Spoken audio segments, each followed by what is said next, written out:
Hello everyone, welcome back to Rolling Solo. My name is Adam Smith, and this is episode number 2 of the Rolling Solo podcast. And that's right, it's called the Rolling Solo podcast. And I'm really happy that we actually ended up sticking with that name. I think when I first started off the first episode, I was gung-ho to use solitary confinement, but upon further review and your guys' amazing feedback, it kind of had more of a dark connotation than I probably wanted, and so it just made a lot more sense to change it over and go back to the basics. So we're going to stick with Rolling Solo. This is the second episode, and we're going to follow the same similar structure from the first episode in terms of what we cover. I don't know how long this one will go, so I can't tell you in advance. This is a work in progress and will continue to be so.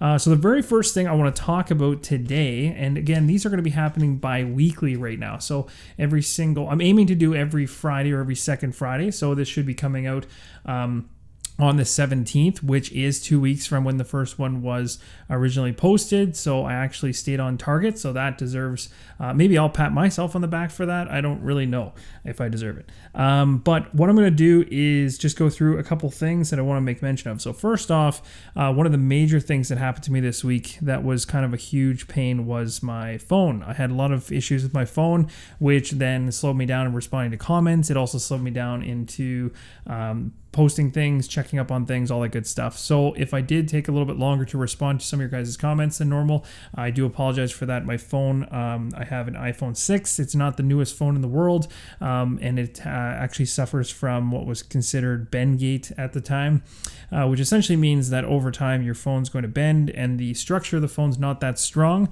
So what ends up happening is these little gray wonderful bars start appearing on the screen, and then very shortly afterwards, you realize that you can't see much. And then all of a sudden, wonderfully, as your vision on the screen starts to go, not only that, but your touch controls also start to go. So if you have an iPhone and you're using an all-screen touch display and all that starts to happen, you're essentially holding a brick. So really that's what happened slowly. And then today, actually, as of this recording, I was able to get it replaced. So now I'm back in action, and I shouldn't be behind on any emails or messages or anything like that. So I do apologize for any kind of silliness that way. So the first thing, board game related wise, that I want to talk about is probably the elusive and the one I've hinted at a couple times actually is the Kingdom Death Monster surprise. Now I kind of feel bad about this because this is still coming, and I promise you it's coming in the pipes, and it's going to be as soon as humanly possible. It's just one of those things where I need it to be I want it to be perfect, and I want it to be shown in the right light and all that good stuff. And I think it's really going to enhance people's Kingdom Death Monster experience, and I'm really excited for it.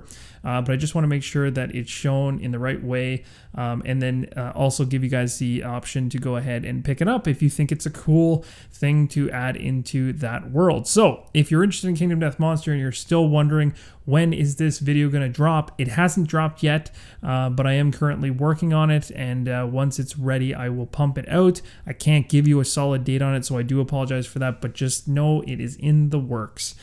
Okay, so that's that. Next up would be probably what's going on mainly on the channel right now. And the main thing is showcases, and that showcase that we're working on currently and doing and playing through is Fireteam Zero. This game is starting to hook me really quickly. At the beginning, I was kind of like, you know what? It has kind of that Zombicide-esque, monsters constantly spawning. You're trying to basically stay alive. You kill a bunch of monsters, but you know full well in the next round they're coming right back. So it's nothing like Zombicide in the fact that it has much more strategic decisions.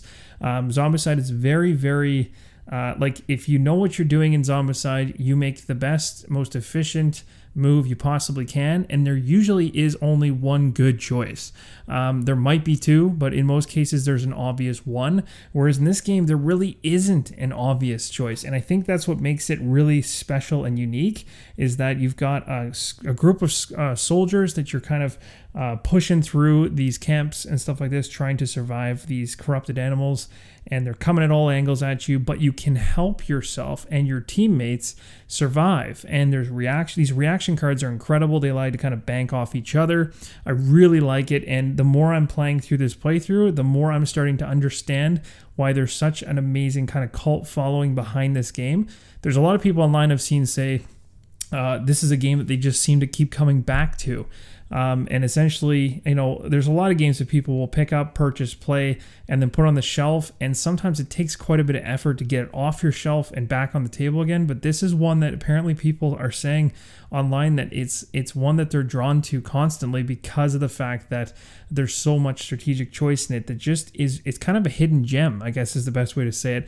And the more I play it, the more I get it, I guess that's really the only way I can describe it, because I haven't played it extensively. I haven't played it to the point where I consider myself an expert or I know exactly everything, every in and out about the game, but I can see through each playthrough how the choices are starting to mold and get bigger and bigger. So anyway, I just thought I'd mention that. It's really, really cool. So that's going to continue. I'm definitely going to finish off the first introductory scenario. I shouldn't say introductory. It's kind of like the first actual mission. So we're definitely going to get through that. And then after we get through that, the question will be, what is next? Now, there really isn't too much of a question, actually. You guys already kind of know, because I've already kind of spoiled it a little bit, and I'm not going to do this all the time, but essentially, I already have it on my channel here. You can already see it in the Rolling Solo in progress showcases. Nemo's War has been rigged up for quite a bit of time here. So Nemo's War will be starting after Fireteam Zero finishes, and I'm really excited about this one because it's going to be a totally different branch and feeling than what I've been doing lately. I've been doing a lot of kind of dungeon crawlish, dark horror, that kind of thing. So it'll be nice to kind of brighten the mood a little bit and also get back to just some ship, some on the sea action, which I think is gonna be really fun. We'll try to do something that's a little more unique than what I've seen out there. Maybe change up some of the scenario itself and stuff like that, or we might just stick with the what you should do the first time through. I seem to, in most cases, sometimes by accident, put myself in more of a dire situation than I probably should by making life harder on myself. But hey, I'd rather have a harder solo experience than be cheating and making it easier. So I guess if I'm gonna make things tough for myself, I'm just gonna have to suck it up and push through. Nemo's War is one that I'm really excited about. So I did a unboxing for that one quite a ways back, and I'm really excited to dig into that. And it'll start right after Fireteam Zero. This may kickstart before the next podcast, because the next podcast coming up will be 2 weeks from now, and it's probably likely, I want to say probably, that we're going to be done Fireteam Zero by then. So I wouldn't be surprised. So we'll probably be already a couple episodes in, and then we can talk a little bit more about that. But again, in terms of Fireteam Zero, if you guys are wondering my opinion, what I think about it, I really do think it's a good solo game. And I don't do reviews on my channel, at least not yet. I haven't gone down that road. There's a lot of people that do reviews. My channel is specifically and always will be, at least for now, and my thoughts going forward are really just to show you how the game is played. I want you guys to be able to see how it's played without any cuts, any editing, any major editing. I want you guys to see how much time it takes to think something through, that kind of thing. So you can sit there and say, you know what, if this was in front of me, would this be something I'd enjoy sitting on my table and playing? Or is this something that's more of a slog and I don't like it? So for me, like I can honestly say I'm playing Fireteam Zero. I don't consider it a slog. I think it's great. It's quick, it's fast. There are decisions to be made, but I think it flows nicely. And it's also, you don't really get bogged down in the rules, which I really like. It's very streamlined. So like once you've played, I think once I'm done this first mission, I'm probably going to be blasting through the next scenarios without much reference to the rulebook, because it's really, a lot of the rules are almost common sense in terms of like cover and elevation and all that kind of stuff. So you kind of pick it up pretty fast if you've played any type of dungeon crawler before. But again, has very unique mechanics. So let's move on from that. Okay, so that's Fireteam Zero, and we've also talked about Nemo's War. So really, what I have here right now to talk to you about is DDay Dice, the second edition. Now, I can honestly tell you, I've never played the first edition. So I never got a chance to actually play through that, so I don't have too many comments on what the difference is between the first edition and the second edition, so I can't help you there. There are people that have played the first and have opinions on whether the second is a better version or revision of the first one. So I'll leave you to find those and seek those out. But in terms of the gameplay of DDay Dice, it's fun. I enjoyed it. Like I did a playthrough, so if you guys are interested in seeing something in terms of like a little Kickstarter preview of DDay Dice second edition, I do have that on the channel, so you can find that playlist and watch it. It's really quick. So in other words, you probably would sit down, read the rules, at least in terms of the prototype. My prototype, remember, is a very small segment of this game. So again, I didn't have to read too much of a rule book. It wasn't, I don't think, the final rule book. It was kind of looked like a snippet of what the final one will be. I could be wrong. But essentially, this one's really interesting because there is a lot of progression. There's a lot of decisions. There's a lot of random dice rolling, but there's a lot of mitigation of that dice rolling. And I really like that because I do like chance in games to a certain extent. However, there's a certain point where if you can't mitigate, if the game is heavily using dice, I guess is the best way to say it, but doesn't allow for mitigation, I quickly lose interest. So with this one, it's kind of like, yeah, there's a lot of dice. So there are a lot of people that sit there and say, yeah, not for me, it's not my thing, it's going to be random.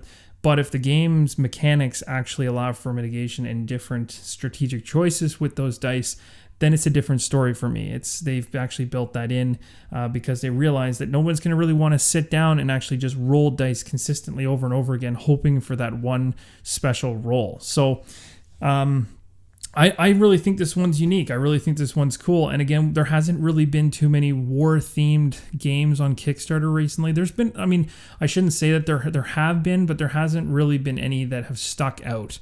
Not recently. Nothing that I can think of off the top of my head in terms of World War II. So it is just kind of, it's drawing me with the theme. It's drawing me with the mechanics and stuff like that. And it's also just drawing me from the fact that it's one of those games kind of like Hoplomachus Origins where you can get the thing to the table, play it, and be done with it in 30 to 45 minutes. And it does say that. It says approximately 45 minutes to play, and it says that it's built for one player or cooperative play. So bam, if that's your window, that's your window of time, and this is your theme, and this is the kind of mechanics you're into, this is the game you want to pick up. So again, check out the gameplay video if you haven't already, and hopefully that helps you. So as of right now, there is 17 to 18 days left in the campaign. They've raised £122,000 currently. They have 2,391 backers.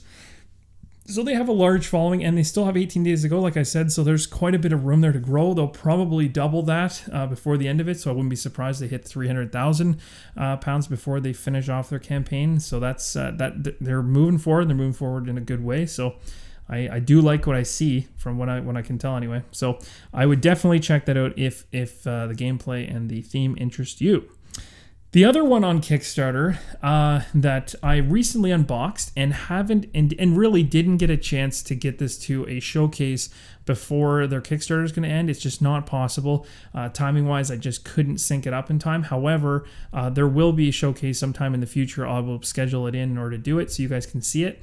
But I do know that this particular Kickstarter I'm about to talk about, called Perditions Mouth, the revised edition, will have a backer kit or something along those lines. So after the Kickstarter, if you missed out or you want to jump back in later with more information, you can, I think. If I remember correctly, I think they're letting $1 backers jump in after the campaign's done. So that's something to keep in mind. They've raised $79,176. So they've gone up a little bit since the last time I talked about them. They got 851 backers now. I think what's happening with this one is there's a lot of people that are jumping in at the dollar pledge level.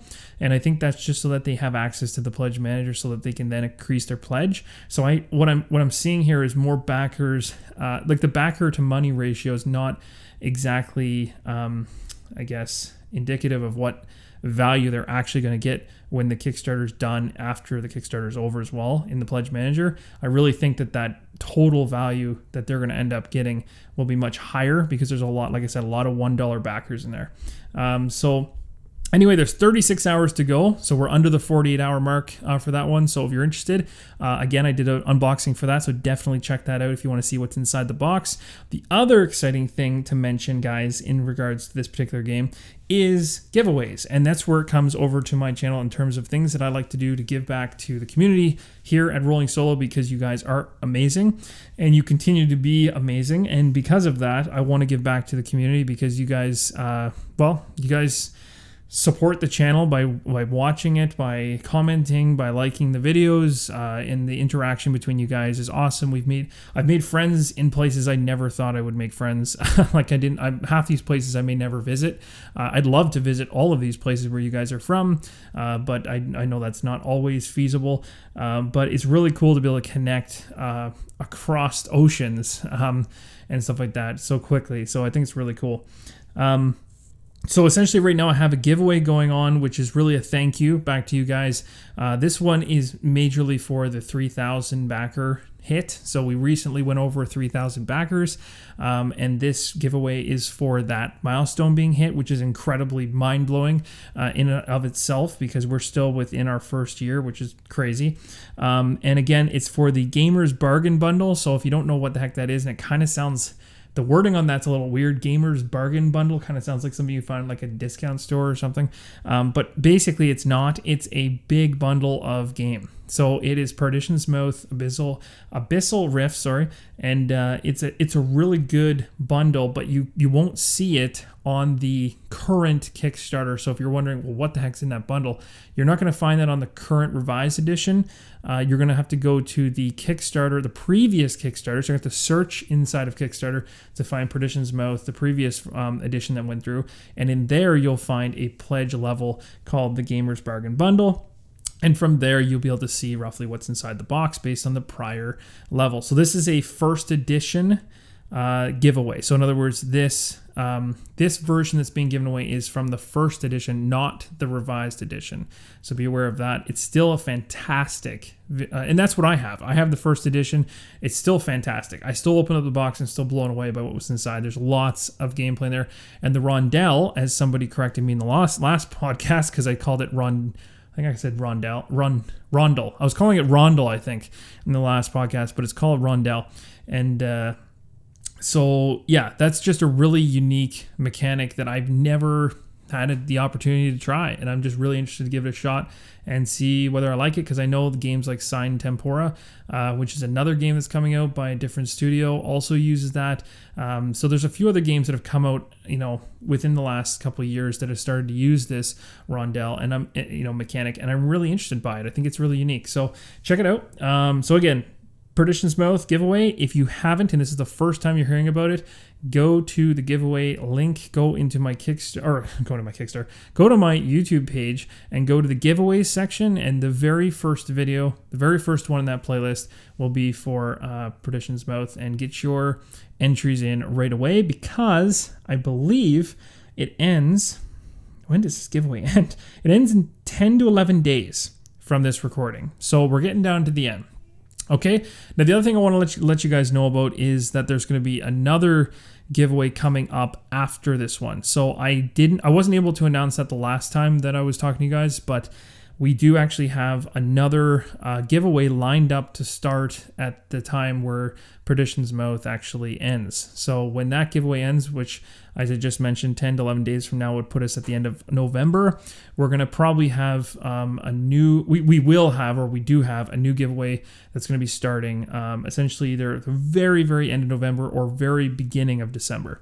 So keep an eye out for that, and stay tuned, because that's going to be a nice surprise for all you guys, as well as another chance to win something. Okay, so that's pretty much the major stuff that I want to talk about right now. One other thing that's coming to my mind that I want to mention is about Kingdom Death Monster that I totally forgot about. Was I haven't had a chance to actually start assembling any of the miniatures yet. I'm a horrible person. I think with all the phone problems that I had over the past little bit, it caused me to kind of delay everything. But essentially, I need to start doing that. I will be doing a showcase on Kingdom Death Monster, but it is going to take me some time because not only do I have to actually get a good understanding of the rules, I have to find time to play it off camera. I have to find time to build the miniatures. There's going to be quite a bit involved. We're talking, I think when I first did Gloomhaven, it's kind of like that. It took me probably a good week of just solid playing before I was able to sit in front of the camera and actually rip through it with little to no errors, and it's a pretty big task. There's quite a bit going on in that game, and I want to make sure that when I do it, that it's the closest to perfection you can possibly get without going overboard. So just know that it is coming eventually, but I can't give you a scheduled date on that one because it is a monster. Okay, so the other thing I want to talk about is Monday nights. So Monday nights, I mentioned this in the other podcast. Monday nights, I have my friends over in order to play games. So this is like the one time a week where I get to play games with other people. That's right, I do that. So I have friends over and new ones come and old ones leave and vice versa and whatever else. So there's always something new going on. We're always playing something different. But this week we decided to jump right back into Mansions of Madness again because for some strange reason we are hooked. And it's not really a strange reason. The game is phenomenal. It's literally probably one of my favorite games right now. And in terms of, I shouldn't say favorite games. I'd say if I was going to talk about the Arkham series in general, I'd probably say Arkham Horror, the card game, and Mansions of Madness are fighting it out for top spot. Eldritch Horror is right there too. But I don't know. It's tough. But I think Mansions might win. And it just might be because of that theme, the feeling of playing with other people and knowing that someone else can go insane and totally screw over your entire investigation is just phenomenal and so much fun. So anyway, on Monday we played Cult of Sentinel Hill. This is not one that's like relatively new. It's actually from one of the previous expansions that synced up the second edition with the first edition stuff, and it was part of that map pack essentially. So we played with 4 players, and we went all the way through the whole thing. And again, I'm not going to spoil anything because I don't want to be that person, but we got all the way to the very end of the game, and we had 2 individuals go insane, myself and a friend. However, our insane conditions were perfect for this particular mission because we were able to overcome the monster at the end of the mission. I don't know if any of you have played Cult of Sentinel Hill, but I don't need to name names as to who it is that pops out and causes grief and tries to destroy everything in its path. But if you've played that scenario, you know what I'm talking about, and it's pretty nasty. We were able to overcome that thing, and it was pretty crazy. And the other thing was, like I said, we had 2 people out of 4 being insane, so everyone was extremely paranoid about who to trust and what was going on. But at the end of the day, all of our insane conditions worked off each other somehow in a weird way, and we were able to actually all win. Not only win the scenario, but everyone that was insane also won based on their new objective. So it was really, really cool. All right, so this is me trying to recover from my podcast stopping mid-play here. So I just wanted to sign off. I don't know where exactly the podcast stopped. I think it stopped about 10 seconds after I was talking about Mansions of Madness and how phenomenal we did as a group. So I do apologize for that little cutoff there. I'm going to have to watch that in the future in terms of time and length. But yeah, so we had a blast playing on Monday, and we were able to overcome the Cult of Sentinel Hill, which is awesome. So we'll be moving on to bigger and better things. The other thing that's really exciting that I forgot to mention is that I picked up Streets of Arkham, which is going to add a whole bunch of new scenarios, monsters, tiles, all that good stuff to the game. So we're going to have a blast playing through that. I can't wait to add that in. But I think before we even add that one in, we have to still add in Beyond the Threshold. I think that's the only one I haven't actually added in yet, but it's a small box expansion that I'll be dumping into the game very soon as well. So I'll let you guys know over the next 2 Mondays that occur until the next episode. I'll let you know what happens and what games we happen to play. The only reason I'm only mentioning one gameplay session in this podcast is because we actually didn't have a games night this past Monday due to family issues, and not the kind of family issues that are bad, just lots of stuff and busyness blocking up our game time. So nobody likes that. Okay, well, that's pretty much it, guys. I just wanted to come back in and sign off. I know this sounds weird, but essentially I had to clip 2 clips together because my recorder stopped about halfway or more through our little talk about Mansions of Madness. So hopefully that wasn't too jarring. And guys, I will see you in the next episode, which would be episode number 3. And for those of you that are wondering and still sitting on the fence, wondering when the podcast is actually going to land on iTunes and other such things, I am still working on that. Like I said, the phone issues kind of took precedence this week, so I got a little bit behind on that, but I'm working towards it. And when I do have the podcast actually available for you guys to actually connect into outside of YouTube as well, then I will also give you that link so you guys can jump on it. So anyway, hope you guys enjoyed the podcast. I will see you in the next episode of Rolling Solo. Thanks again for your support, and as always, keep on rolling solo.